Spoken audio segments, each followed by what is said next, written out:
just like to take a quick poll on the Titanic song. How many people still love that song? Okay. Now, how many people are really sick of that song?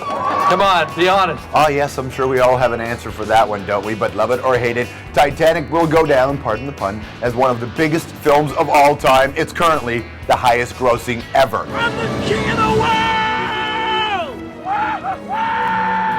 Now, for James Cameron, that was a high point of his career. 11 Oscars, including Best Picture and Best Director. So, how did young Jim get here? Well, I'll tell you. He grew up in a small Ontario town called Chippawa, and from a young age, he was obviously talented. See, when he was 15, he saw Stanley Kubrick's film 2001: A Space Odyssey, and James knew right then he wanted to make movies. So eventually he went to college, dropped out, bounced around between jobs. Then in 1981, he made his directorial debut with a film called Pirahna Two, The Spawning. That was the famous sequel to the movie Pirahna, which nobody saw, and yes, it was as bad as it sounds. From there, he wrote the screenplay for Rambo, that's right, First Blood Part 2, which apparently Stallone completely rewrote. James also directed a film that catapulted his career and made a young man named Arnold Schwarzenegger a superstar. I'm talking the Terminator.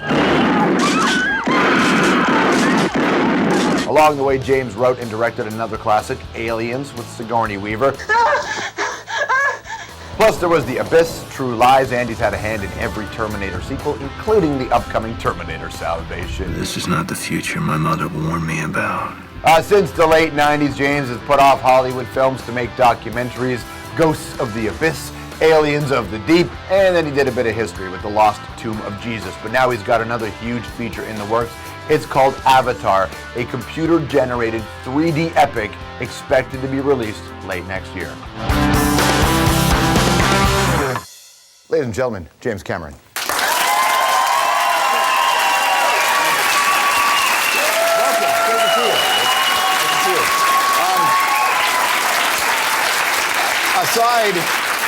Aside from the fact that we share the same birthday, I'm fascinated by the fact that I didn't get my present. You didn't get a present? No. Nor did I get mine. I didn't make Titanic. I couldn't afford to. You used to drive rigs, right? Yeah. Okay, yeah. So every time I drive on road trips, and I know lots of people who go on road trips, they see those emergency, truck lanes, the brake lanes that go down like this and up. Yeah. Have you ever used one? Well, not because I had to, just for fun. For fun? Yeah. Was it as awesome? I always wanted to go through those plastic barriers. Right. So we just do that in stunt sequences. Nah, well, like in Terminator 2, we got to do that. I wasn't driving though. Would the insurance company let you do it? Well, they don't have to know everything. Just right. When you get the star on the Walk of Fame, what you got in Canada, which is amazing. It's an awesome honor, yeah. And very cool. Go back to the days as a truck driver and go, wow, what a long, strange trip it's been. I was a machinist. I was a high school janitor. Like when you're sitting in high school putting the gum under the desk, you ever wonder who guts the gum off? Yeah. That was me. I was that guy. That's so you want to talk job. about that's a sucky job. Exactly. Yeah. And so here you are at this point. Now, you don't have a star on the Hollywood Walk of Fame, do you? No, because you have to pay $15,000 for that, and I'm too cheap. My family's they're Scottish descent, so you're not going to give it up. No way. Well, what does it mean to you? It is your home country, and you get to go on that stage, and you're surrounded by the people who admire your work, and to have that moment where you're not making a film, it has nothing to do with what you're doing at the moment. Yeah, it's the body of work thing, which is cool, and coming back here kind of to my roots and getting some props from my countrymen is very cool too, and getting to rub it in the nose of all the guys I hated in high school is really cool, That never goes away, does it? It never goes away. That's the amazing thing. I still hate those guys. You need to make a movie about those guys. That's right. Where things come out of the ground or whatever. How's Avatar going? I know this is the much talked about 3D James Cameron movie. Yeah, it's going to be interesting. It's consumed all my time for the last couple of years. We still got a year to go on it. We're finished with the actors. Their performances are, wonderful, and we're just in this kind of CG hell. Kind of trying to create a world from scratch, and it's pretty daunting. And you're reconnecting with people who are a big part of your career in the beginning. Sigourney Weaver and you are working again on the project. Yeah, Sigourney's in the film. She plays a scientist. She's a very different character than Ellen Ripley. Which we both decided was the way to go. She looks very different, and it was nice to connect with her again. I worked with her for 4 months on this film. It's consumed a couple of years of your life, and you've got a year to go. I mean, crazy. Much longer than Titanic. Really? Yeah, Titanic was like 18 months, and this is... Even 18 months is a lot of time. Yeah. 7 months of shooting, and then the rest, post and prep and all that. I mean, I wonder if that's attrition. That's attrition to go through that kind of process. It's like trench warfare, yeah. And is that the way that you need a movie to work for it to get to where you need it to go? No, we're trying something with this film. We're working with computer-generated characters that we want to be photorealistic, meaning that you can't tell the difference between the photograph portion of the movie and the CG portion. And it's been tough. We've set the bar high, and we've had to create a lot of new technology to do it. And we're just now getting the confidence that it's really going to work. I mean, when that technology used in T2, that first, that moment was a big moment in special effects and films and CGI, but that was at the very beginning. I know, there were 42 shots of that computer-generated character in Terminator 2, and we have, I think, 1,700 shots in Avatar of creatures and characters and this whole world, an entire alien rainforest ecosystem. It's a big challenge, but it's been fun. It's been simultaneously the hardest and the most rewarding, I would say, film project so far. Yeah, I mean, we're looking kind of back at all the films you've done. I want to go right to Pirahna 2. Oh yeah, you had to go there. I had to go to Pirahna 2. I saw Pirahna in the drive-in. I saw Pirahna 2 later on television. Yeah. But it's not the same. In the drive-in, it's much better, It's a different experience. Halfway through or 2/3 of the way through a six-pack, and the movie just seems better. But Pirahna 2 had Lance Henriksen, first of all. That's right. And that was the first time I had seen him, and he went on to be one of the great, Well, we worked together after that on Terminator a little bit. He played a cop, and then on Aliens, obviously he was Bishop, the synthetic character. So. Yeah, so that formed a part, and we're still friends, formed a little bit of a working partnership. But the making of Pirahna 2, so the producer froze you out, you couldn't... it was a nightmare. It was a nightmare. Did you have to break in? I only directed like 8 days, and then he took over.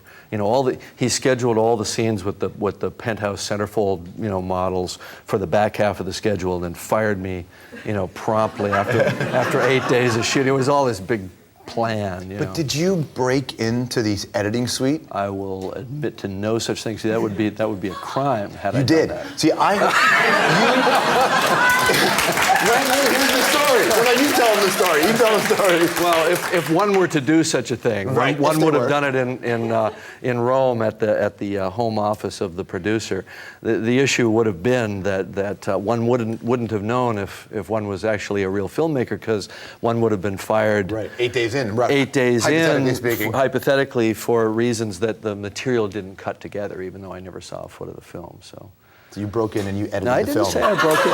You're not. So somebody broke in. Somebody might have broken the film. Yeah, and re-edited the film. Yeah, exactly. So you're there, hypothetically speaking, doing that. You're thinking, and really improved the film. I think, Did you have a moment where you're like, is this how movie making is done? How crazy is this?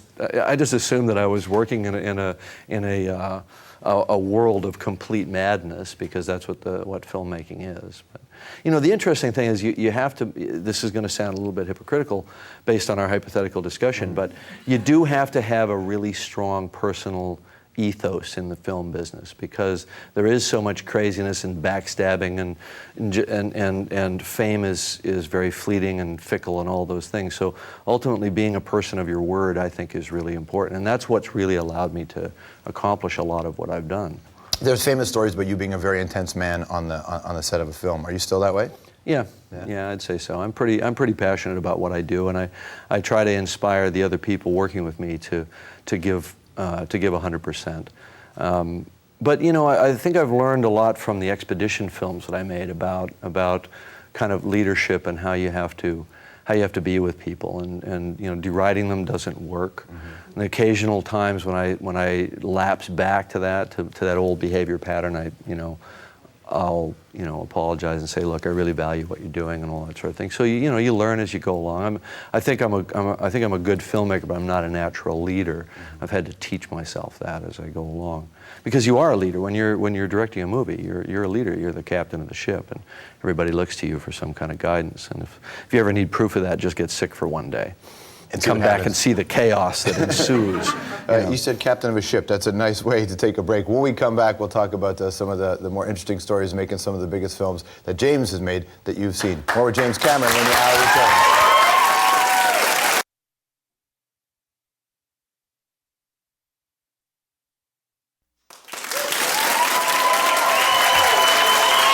back here on the hour, hanging out with James Cameron, who just got a star on Canada's Walk of Fame, and obviously your success is huge. I always wondered, you know, I've interviewed lots of musicians in my career who've put out a massive, world-changing, for their life-changing album, and then interview them on the follow-up record. And I always wanted to see what it would be like to interview you on the movie after Titanic. Yeah. Because it's still the highest-grossing film of all time worldwide. Yeah, 10 years later, it's still number one. Dark Knight kind of was chomping at our heels for a little bit, but.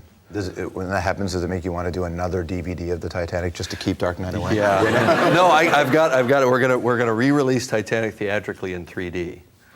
Yeah, so we got to stay ahead of Dark Knight. I mean, obviously, there's lots of incredible positives that come with a film that's that big for a director, producer, anybody who makes that kind of project. What's the challenge that comes with having a film like that on your resume?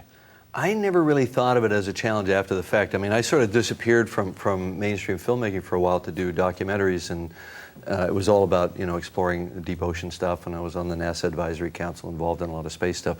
But to me, that was just, Titanic was my kind of get out of jail card. I got to do all the things that I had chosen to go away from when I became a filmmaker. Got to go be kind of I'm never really a scientist, but kind of a science groupie, and do a lot of exploration that was really just a lot of fun.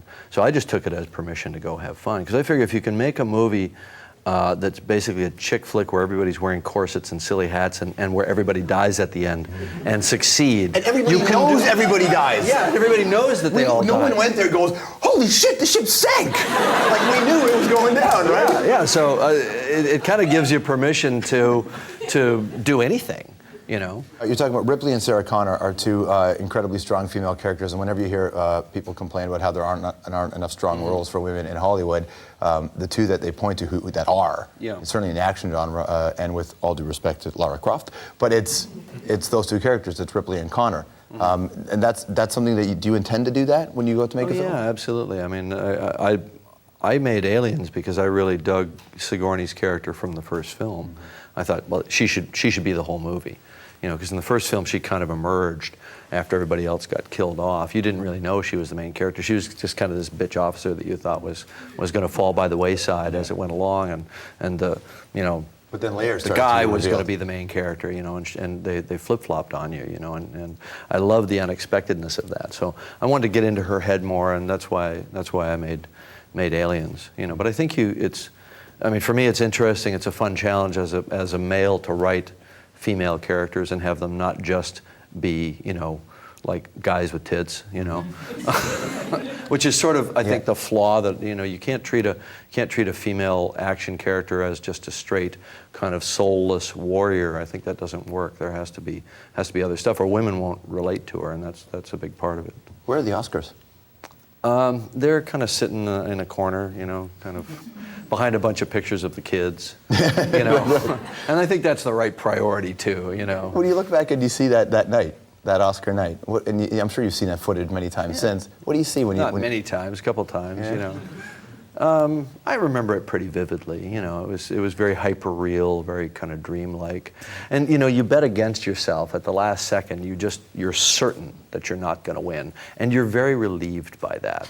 You know, and reality comes crashing down. And then, oh my God, we won. Now I got to go make a speech. That's great. Good to see you, man. Yeah. Thank you very much. James Cameron, everybody.